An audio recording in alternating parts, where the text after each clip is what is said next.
Bienvenidos a la Cátedra, un espacio de reflexión en el que nos gusta revisar aquellos eventos históricos que de manera directa o indirecta afectan nuestra vida.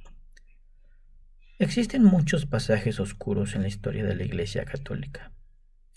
Hoy hablaré de uno de estos periodos, un tiempo muy particular en que dos mujeres consiguieron hacerse con tanto poder que casi convierten el papado en una monarquía hereditaria. Dos mujeres, Teodora la Joven y Marocia la Papisa, madre e hija, las mujeres más influyentes de la época, lograron tanto poder que podían poner y quitar a los papas de Roma a su conveniencia, incluso si era necesario, a través de sus amantes, los asesinaban. A los tiempos que hago referencia son los comprendidos entre el año 904 y el 964, y son conocidos como el Saeculum Obscurum o la Edad Oscura, mejor conocido todavía más como la pornocracia, que significa el reinado de las prostitutas.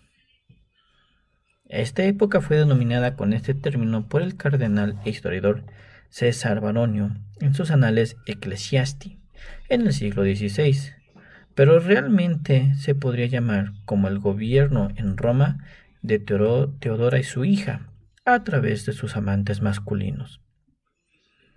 Antes de continuar, debo ser claro. Lo que les relataré solo es una mezcla de distintas fuentes, que muchas veces son contradictorias en cuanto a los sucesos, las fechas y sobre todo llegan a ser confusas a cómo murieron los personajes de esta historia. Pero sobre todo, algunas fuentes son más severas que otras en cuanto a lo que refiere a las personas de Teodora y Masoria. Recordemos que estas fuentes nacen y siguen la misma crítica que se hace de las mujeres poderosas que son características del siglo X. Empecemos. Marocia la Papisa fue amante del Papa Sergio III, madre de Juan X, abuela política de Juan XII, hermanastra de Teodora la Joven, que a su vez era hijastra de Juan X. Nació en el año 892, hija del senador romano Teofilacto I y de Teodora Constanza. Las armas de Marocia eran su belleza y su inteligencia. Su padre tenía el cargo de Bastarrus y era uno de los más altos funcionarios de la ciudad de Roma, estando al frente de las milicias con el título de Dux Master Militum. Su poder era tan grande que hacía sombra al propio Papa, y entre sus posesiones se contaba con el castillo San Angelo. Desde pequeña, Marocia Spolato era famosa por su belleza, a las que sumaban su inteligencia, la ausencia de trabas morales y una llamativa capacidad de manipulación. A la edad de 14 años, fue casada con Alberico I el Mayor, marqués de Camerino y duque de Spoleto. Con 17 años ya estaba embarazada, pero no de su marido, sino del Papa Sergio III, con quien ya mantenía un intenso amorío desde los 15 años. Masoria tuvo a otro hijo que ahora sí era de su marido, a quien le pondrían Alberico II. Su madre Teodora I había enseñado las artes de la amatoria, con la curiosa práctica de introducirla a su cama mientras ella tenía relaciones sexuales con sus amantes. Después de la muerte del Papa León V, apoyada por la familia Spoleto y su primo Teofilacto, senador y Magister Militium de Roma, se elegiría el nuevo Papa Sergio III, en el año 904. Como recompensa, Teofilicto fue nombrado Vestatarius, es decir, aquella persona que controlaba las finanzas, y más tarde cónsul, y su esposa senatrix de Roma, un puesto honorífico pero revelador del papel que tenía esta mujer. El Papa Sergio III dirigió la Iglesia entre el año 904 y 911. Baroni y otros escritores eclesiásticos describen a este Papa como un monstruo. Un historiador decía de Sergio III que por espacio de 7 años este hombre ocupó la silla de San Pedro, mientras su concubina, imitando a Samiramis, reinaba en la corte con tanta pompa y lujuria que traía a la mente los peores días del viejo imperio romano.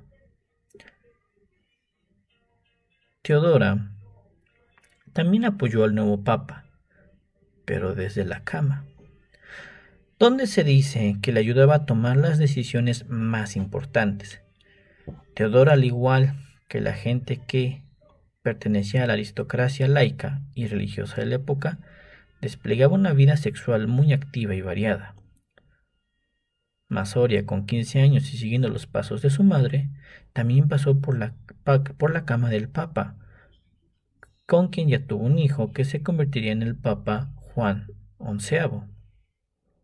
Madre e hija se hicieron con el control absoluto de la corte, llenando la silla papal de hijos bastardos y convirtieron su palacio en un laberinto de ladrones. Sergio III gobernó a Roma como un auténtico señor feudal, prestando poca atención a lo que deberían ser sus funciones, la administración y la dirección de la Iglesia. Entre los más repugnantes actos de este papa destaca el segundo juicio al cadáver de el Papa Formoso, quien en su pontificado había actuado en contra de la familia Spoleto. Por ello, había sido juzgado póstumamente durante su sino cadavericum, en el que Esteban VI le desenterró, le vistió con los atributos papales, le condenó por ser papa sin ser obispo de una diócesis italiana, cosa importante para ser consagrado. Tal fue el agravio que ante tal agravio fue restituido por el sucesor de Esteban, el Papa romano, y rectificado por Juan IX. Pero Sergio III, apoyado nuevamente por los Espoletos, repitió la infamia y arrojó los restos al río Tíber.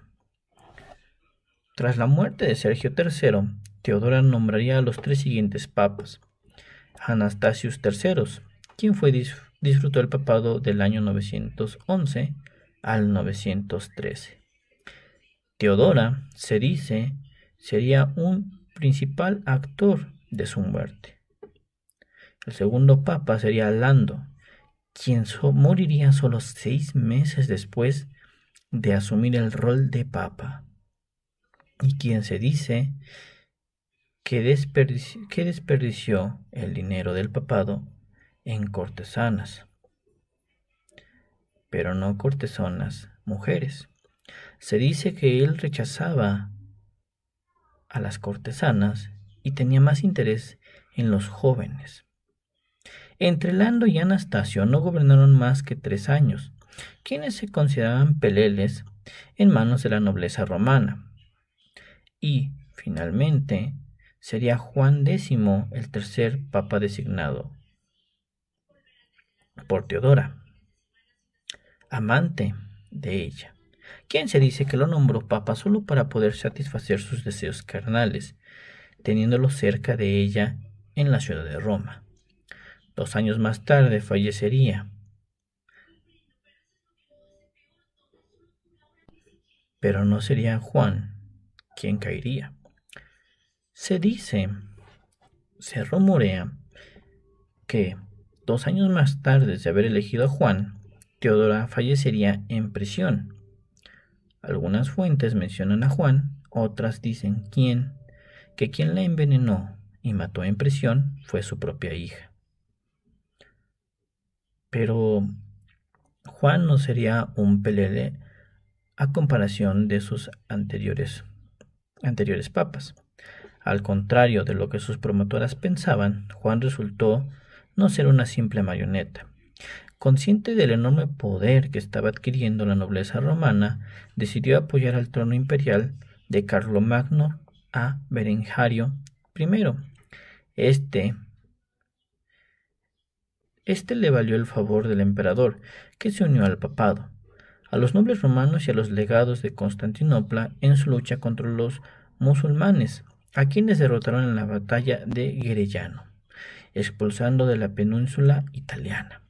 Juan X se convirtió así en el primer papa de la historia en ponerse enfrente de un ejército. Pero la racha de Juan acabaría con la muerte del emperador, quien fue asesinado en el año 924.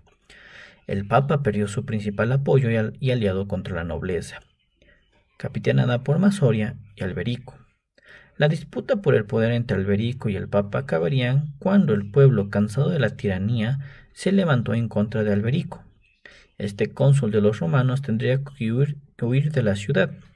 Alberico intentaría establecer relaciones con los húngaros para ayudarle a un golpe en contra del papa. Juan, obviamente, aprovecharía la situación, intentando reforzar su oposición, promocionando a Hugo de Arles para el cetro imperial, tras el asesinato de Berengario. Juan, en una clara muestra de fanfarria macabra, obligó a Masoria a presenciar el cadáver mutilado de su marido. Este acto, más que destruir a Masoria, sería el que sembraría la semilla de odio, rencor y venganza. Masoria, quedando viuda, vio una oportunidad más para controlar la silla papal, pero sobre todo para vengarse de Juan X. El elegido para tal empresa fue Guido de Toscana, hermanastro de Hugo y candidato al imperio. Guido le proporcionó a Masoria la fuerza necesaria para recuperar el control de Roma. El Papa Juan pensó que sin los Spoleto por el medio, podría por fin manejar los hilos. El insulto final de Juan contra Masoria sería oficialmente despedirla de su cargo. Ahí, finalmente, Juan firmaría su sentencia de muerte. Cuando el señor de la Toscana llegó a su casa, encontró a su esposa llorando, desconsolada por su despido. Guido, preso en ira, ordenó apresar al Papa. Lo encerraría y al poco tiempo moriría en el mausoleo de Adriano, la fortaleza del Ángel, en circunstancias obviamente sospechosas por el año de 928. Hay historiadores que dicen quién fue la propia Masoria quien asesinaría a Juan. Juan X había llegado a la silla de San Pedro en manos de Teodora, y lo abandonaría muerto por órdenes de su hija Masoria. A partir de entonces, el poder de Masoria no parecería tener fin. Siguiendo las enseñanzas de su madre, nombró y depuso papas a su interés y voluntad, eligiendo a los 3 papas siguientes: León VI, Esteban VII y finalmente su propio hijo Giovanni, quien sería nombrado Juan XI, otorgándole el poder absoluto. Él la nombró Senatrix Patricia Romanorum. Juan XI dirigió a la Iglesia entre el año 931 al 935. Desde su infancia estaba destinada a la carrera eclesiástica, a pesar de llevar una vida licenciosa y escandalosa sin alguna espiritualidad. La gran cortesana romana logró que su hijo fuera nombrado papa, y aunque este fuera un gran organizador de burdeles masculinos, que obviamente visitaba con frecuencia, y además se dice que Juan fue un violador en serie. Tras la muerte de su segundo marido, Guido de Toscana, en el año 929, Masoria tuvo que buscar un nuevo candidato para el matrimonio. Masoria, tras la muerte de su marido, ya no contaba con ningún amparo para su oposición al poder, y le ofreció su mano al hermanastro de Guido y antiguo contrincante, Hugo Arles, rey de Italia. Para cualquier otro, este sería un enlace imposible por dos razones. Primero, por su relación. Su matrimonio pudo haberse tumbado por incesto. Y segundo, el rey ya estaba casado. Pero Masoria sabía que su hijo, el Papa, no tendría problema en anular su matrimonio, pues el hijo de Masoria le concedería las bulas papales que fueran necesarias, obviamente para llevar a cabo tal matrimonio. Ya en julio del 931, Juan XI, apoyando evidentemente a su madre, envió al palacio al arzobispo de Milán, Hilduino, un claro gesto de acercamiento al rey Hugo. Al año siguiente, en julio, Hugo llegaba a Roma, y allí celebraría su matrimonio con Masoria. A los pocos meses se produjo una crisis decisiva, ya que Alberico II, hijo de Masoria, valorando las acciones de su madre como perjudiciales para sus propios intereses, como en realidad lo era, consiguió catalizar la oposición de la aristocracia y la población romana de su entorno, y se levantaron contra el rey y contra su madre. La boda se habría de celebrar en la primavera del 932, y Masoria se convertiría en reina consorte de Italia.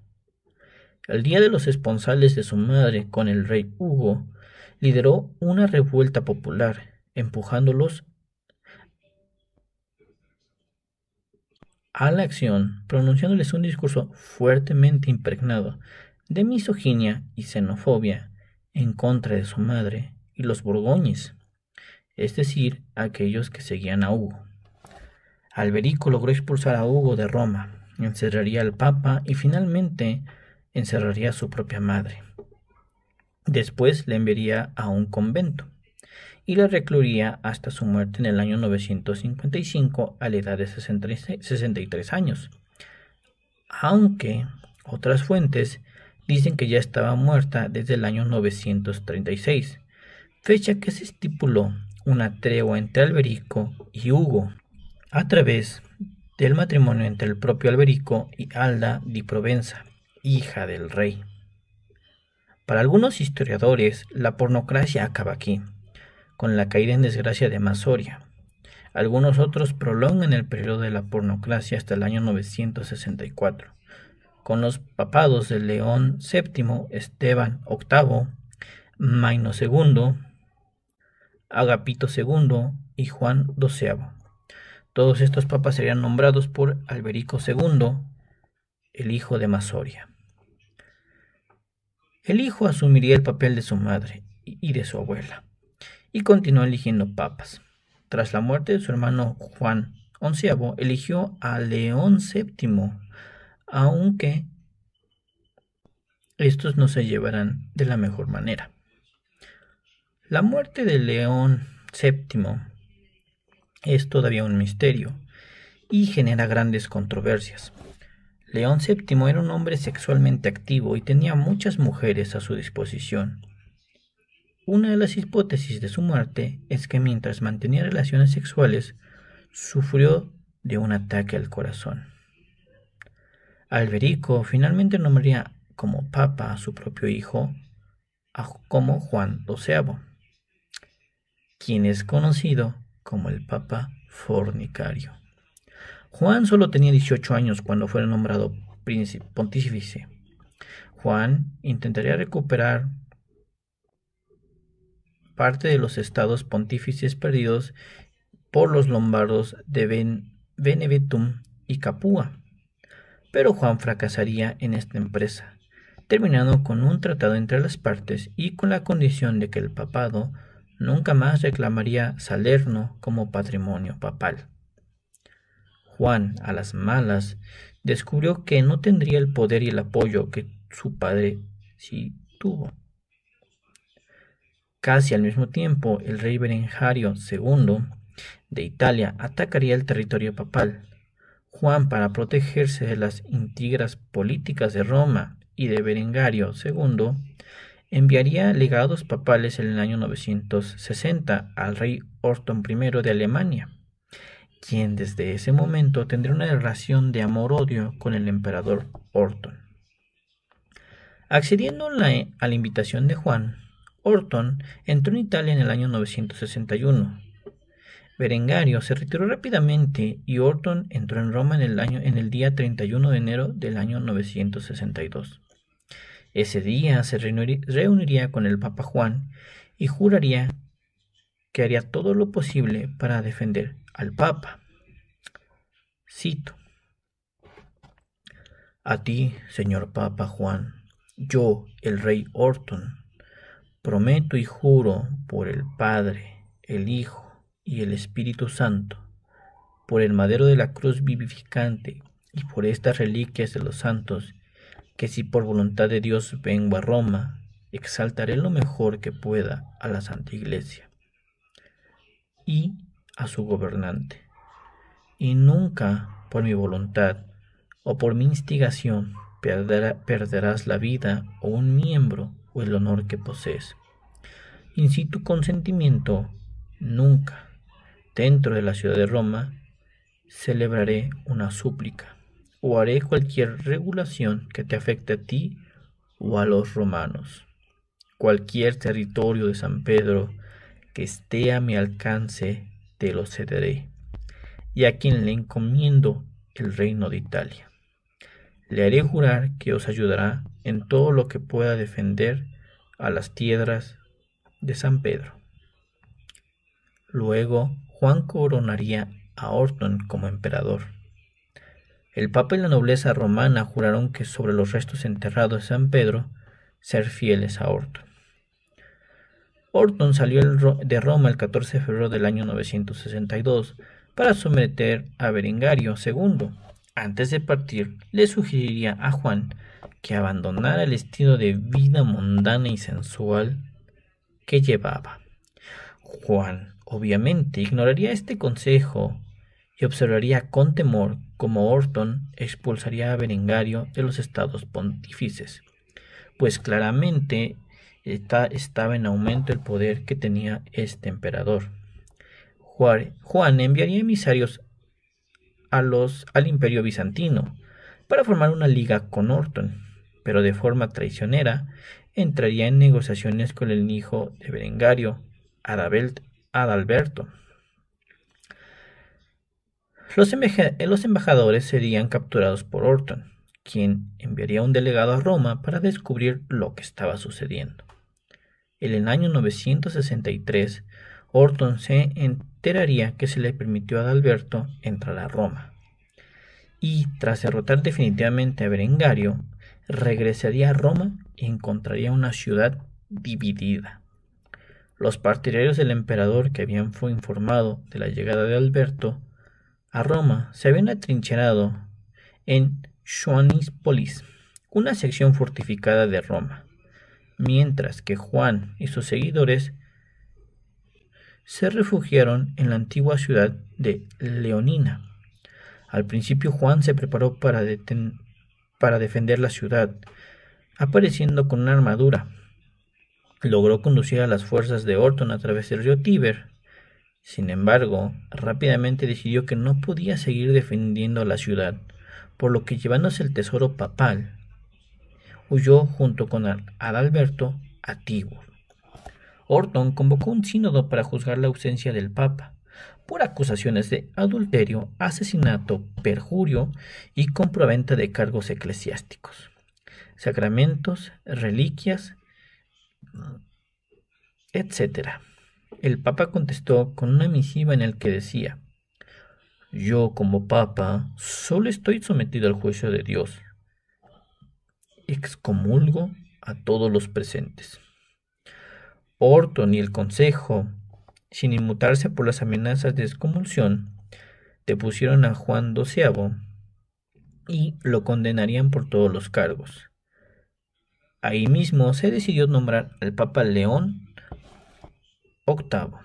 Juan, incomprensiblemente, tenía muchos apoyos dentro de Roma y regresaría un año más tarde. Los habitantes de Roma organizarían un intento de rebelión en apoyo de Juan, incluso antes de que Orton I abandonara la ciudad, pero fue sofocado con una gran pérdida de vidas. Sin embargo, tras la partida del emperador, Juan XII regresó a la cabeza de una compañía de amigos y criados, lo que provocó que León, con el temor de perder su vida, huyera en busca de seguridad. Al entrar a Roma en febrero del 964, Juan procedió a convocar a un sínodo que pronunció su deposición como no canónica y excomulgaría a León VIII y a los asistentes. Del sínodo les cortó las manos, las orejas y la nariz.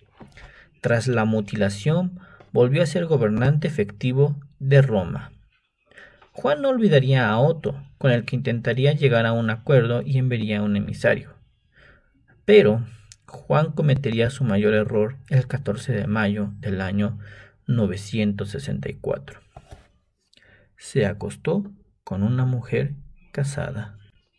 Nuevamente, los historiadores no se ponen de acuerdo al cómo fue su muerte, pero se dice que cuando el Papa Juan estaba pecando en contra del sexto mandamiento, entró el marido de la mujer, y viendo tal escena, lo molió a golpes. Tal fue su paliza que Juan fallecería a los 3 días por las heridas sufridas. Sin duda, este Juan fue uno de los que más sufrió lo que se conoce como leyenda negra. Se dice que en su antapodosis testificaron sobre su adulterio, en el que había fornicado con la viuda de Reinero, con Estefanía, la concubina de su padre, con la viuda Ana, con su propia sobrina, y él hizo del palacio sagrado una casa de prostitutas. Tal fue su fama que fue conocido como el Papa Calígula. Este es el final de la era de la pornocracia, que empezaba con los hijos de la pornocracia, donde destacó el Papa Golfillo, de 13 años, tataranieto de Marozia, Benedicto IX, y ya en el siglo XII llegó el poderoso reinado de Matilde Canosa, quien mandó sobre papas y emperadores. Pero esto es fruto para otra posible entrega.